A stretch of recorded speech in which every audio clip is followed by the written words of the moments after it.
اور جلالی نام کے وسیلے سے آمین۔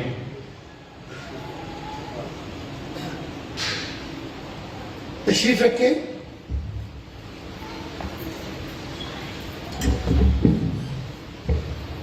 آئیے ہم آج تھوڑی دیر کے لیے خداوند کے کلام پاک میں سے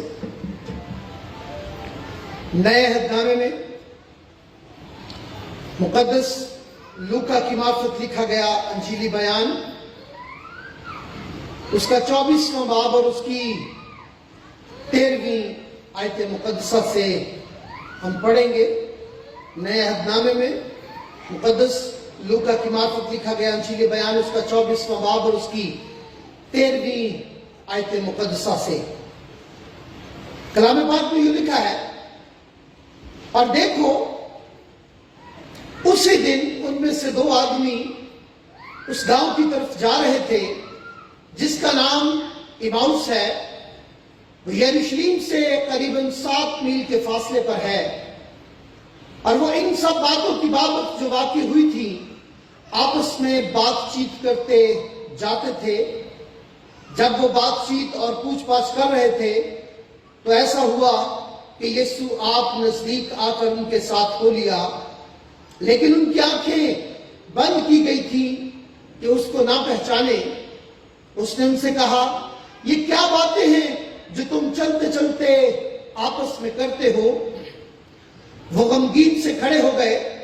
پھر ان میں سے ایک نے جس کا نام کلیپاس تھا جواب میں اس سے کہا، کیا تو یروشلم میں اکیلا مسافر ہے جو نہیں جانتا کہ ان دنوں اس میں کیا کیا ہوا ہے؟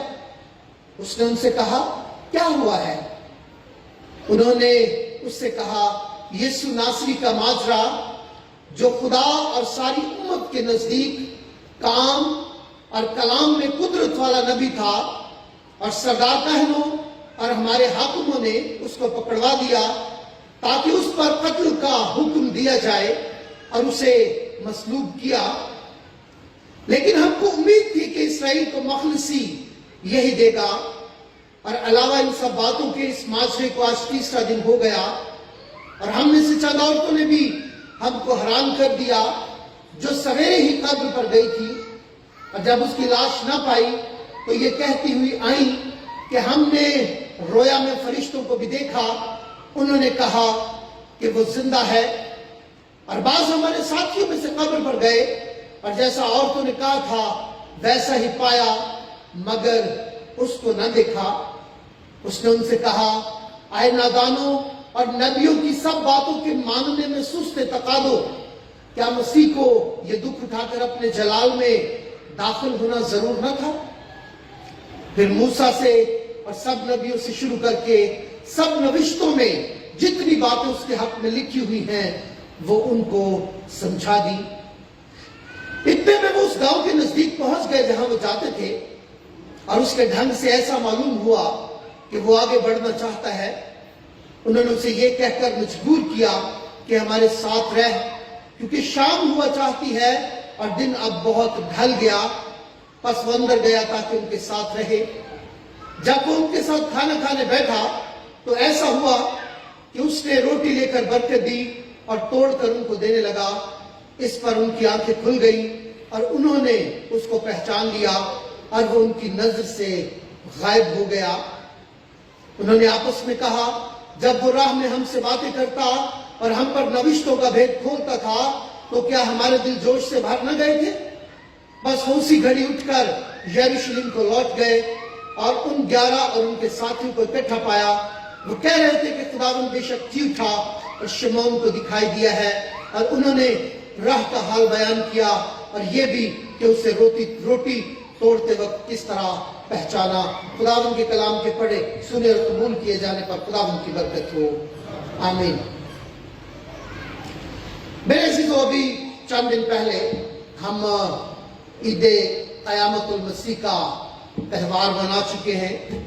ہم نے خداوند یسوع مسیح کے مردوں میں سے جی اٹھنے کی عید بڑے جوش و خروش کے ساتھ منائی۔ ابھی ہم نے یہ جو حوالہ پڑھا ہے یہ اسی دن شام کا وقت ہے اور بہت سے لوگ یروشلم میں دوسرے علاقوں سے عید منانے کے لیے آئے ہوئے تھے. اگر آپ اس سے ایک ہفتہ پہلے دیکھیں، جب ہم پام سنڈے مناتے ہیں خدا یسوع مسیح کے یروشلم میں شاہانہ داخلے کی یادگار، تو مختلف شہروں سے، مختلف ملکوں سے بہت سے یہودی اور بہت سے لوگ عید منانے کے لیے یروشلم میں آئے ہوئے تھے، اور ہزاروں کی تعداد میں لوگ یسوع مسیح کے ساتھ اس وقت موجود تھے. اور پھر وہ ایک ہفتہ وہاں پر عید میں رہے، اور اس ایک ہفتے کے دوران جو واقعات یروشلم کے اندر ہوئے وہ پوری دنیا کی تاریخ میں رقم ہے. یہ دو لوگ جو یروشلم سے تقریباً 7 میل دور ایک گاؤں سے عید منانے کے لیے یروشلم میں آئے ہوئے تھے، یہ عید کے وہ دن گزار کر اب واپس اپنے گھر کی طرف روانہ ہو رہے تھے. جمعے کو جب ہم گڈ فرائیڈے مناتے ہیں، یہودیوں کی عید فصح کی، عید فصح منانے کے بعد ہفتے کو سبت کا دن انہوں نے آرام کیا، اور پھر اتوار والے دن خداوند یسوع مسیح کے زندہ ہونے کے واقعات کو لے کر شام کے وقت پھر یہ واپس اپنے گاؤں ایماؤس کی طرف جا رہے تھے. اور کلام میں یہ لکھا ہے کہ وہ ان سب باتوں پر غور کر رہے تھے جو ان دنوں میں یروشلم کے اندر ہوئی تھی. یعنی وہ اس بات چیت پر غور کر رہے تھے، ان واقعات پر غور کر رہے تھے، یسوع مسیح کے پکڑوائے جانے پر، اس کے صلیب کیے جانے پر، اس کے مردوں میں سے جی اٹھنے پر وہ غور کر رہے تھے، بات چیت کر رہے تھے. تو کلام میں لکھا ہے کہ یسوع آپ نزدیک آ کر ان کے ساتھ ہو لیا. یاد رکھیے گا، جب ہم یسوع مسیح کے بارے میں بات چیت کرتے ہیں، جب ہم اس کے دکھوں کے بارے میں بات چیت کرتے ہیں، جب ہم اس کے مردوں میں سے جی اٹھنے کے بارے میں بات چیت کرتے ہیں، تو یسوع آپ ہمارے ساتھ ہونے لگتا ہے. یسوع آپ ہمارے نزدیک آ جاتا ہے. یسوع آپ ہمارے ساتھ چلنے لگ جاتا ہے. کیونکہ اس نے خود فرمایا، وہ کہتا ہے کہ جہاں 2 یا 3 میرے نام سے جمع ہوں گے میں ان کے درمیان موجود ہوں. اس نے کہا میں موجود ہوں. اور جمع ہونے کا مطلب ہے اس کے بارے میں بات چیت کرنا. جمع ہونے کا مطلب ہے اس کے بارے میں گفتگو کرنا. اور جب ہم اس کے بارے میں گفتگو کرتے ہیں تو جیسا وہ ان دونوں کے ساتھ ساتھ چلنے لگا ویسے ہی وہ ہمارے ساتھ ساتھ بھی چلنے لگتا ہے. اس نے ہم سے پوچھا یہ کیا باتیں ہیں، وہ نیاز سنا رہا ہے، پوچھا یہ کیا باتیں ہیں یہ جو تم آپس میں کرتے ہو. کلام میں لکھا ہے کہ وہ غمگین سے کھڑے ہو گئے. چلتے چلتے بھی بات ہو سکتی تھی، لیکن انہوں نے یہ مناسب جانا کہ بات بڑے غور کرنے کی ہے، بات بڑے سمجھنے کی ہے، بات بڑی تسلی سے کرنے والی ہے، اس لیے وہ کھڑے ہو گئے. اور کھڑے ہو کر ان سے کہنے لگے کیا تجھے معلوم نہیں کہ یہاں پر کیا واقعہ ہوا ہے؟ دور دور سے لوگ آئے ہوئے ہیں، کیا تو اکیلا ہی تو نہیں ہے یہاں پر جسے پتا نہیں کہ ان دنوں میں کیا ہوا ہے یروشلم کے اندر؟ پھر انہوں نے اسے بتایا کہ یسوع ناصری جو خدا اور ساری امت کے نزدیک کام والا اور کلام والا اور قدرت والا نبی تھا، اس کے کلام میں، اس کے کام میں اس کی قدرت بنی اسرائیل پر اور دنیا پر ظاہر ہو گئی تھی. اور ہمارے سردار کاہن اور حاکموں نے اس کو پکڑوا دیا، اس پر قتل کا حکم دیا، اسے مصلوب کر دیا. اور غور طلب بات جو وہ کرتے ہیں وہ یہ ہے، لیکن ہم کو امید تھی کہ اسرائیل کو مخلصی یہی دے گا.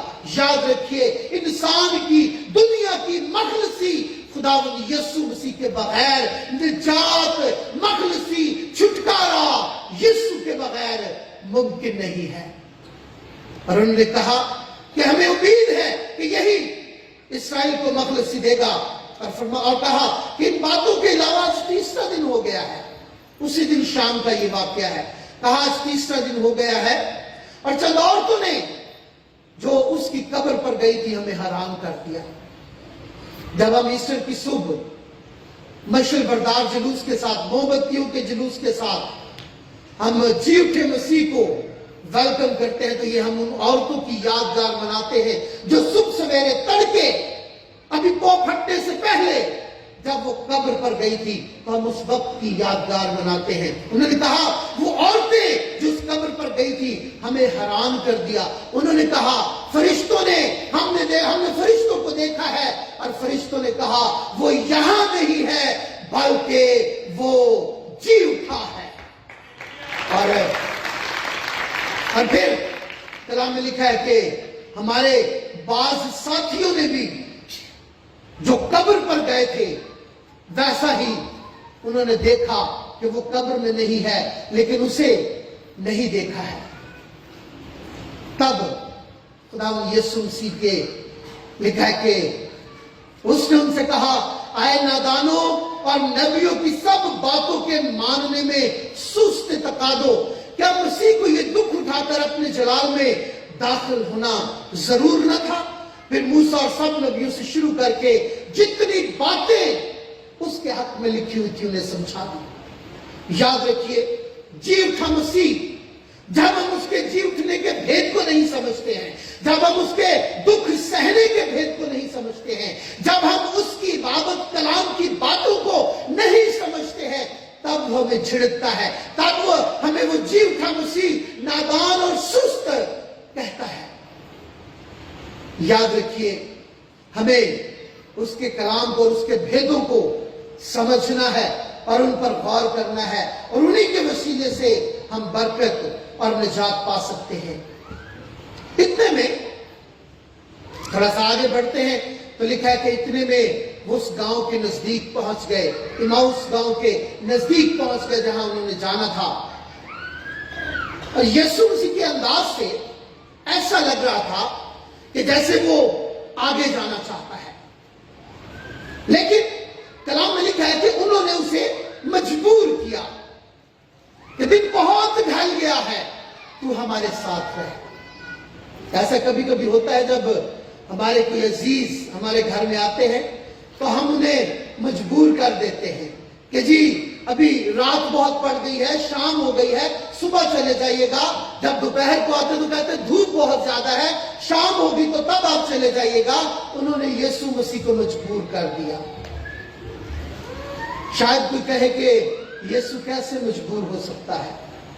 ہم اسے اپنے پیار سے، اپنی محبت سے درخواست کر کے، منت کر کے، فریاد کر کے کہہ سکتے ہیں اے یسوع آج تو میرے ساتھ رہ، اے یسوع آج تو میرے پاس رہ. اور انہوں نے ایسا ہی کیا، انہوں نے اسے درخواست کر کے، منت کر کے مجبور کر دیا کہ میرے پاس رہ. اور یاد رکھیے جب آپ یسوع سے درخواست کرتے ہیں، جب آپ یسوع سے منت کرتے ہیں، جب آپ یسوع سے فریاد کرتے ہیں کہ میرے گھر میں رہ، تو وہ آپ کے گھر میں آ جاتا ہے. اور کلام میں لکھا ہے کہ جب یسوع گھر میں آتا ہے تو برکت گھر میں آتی ہے، کیونکہ جیسے ہی وہ ان کے گھر میں داخل ہوا، کھانا کھانے کے لیے بیٹھا، اس نے روٹی لی اور برکت دی. جب یسوع گھر میں آتا ہے تب برکت گھر میں آتی ہے. اور کلام میں لکھا ہے جب وہ زکائی کے گھر میں گیا تو اس نے کہا آج اس گھر میں نجات آئی ہے. جب یسوع گھر میں آتا ہے، جب ہم اسے کہتے ہیں، جب ہم اسے دعوت دیتے ہیں، جب ہم اسے منت اور فریاد کر کے مجبور کرتے ہیں،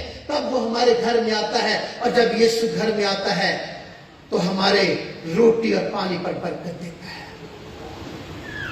اگر ہم اسے اپنے گھر میں آنے کی دعوت نہیں دیں گے تو پھر برکت بھی نہیں آئے گی. یہ بات یاد رکھیے گا.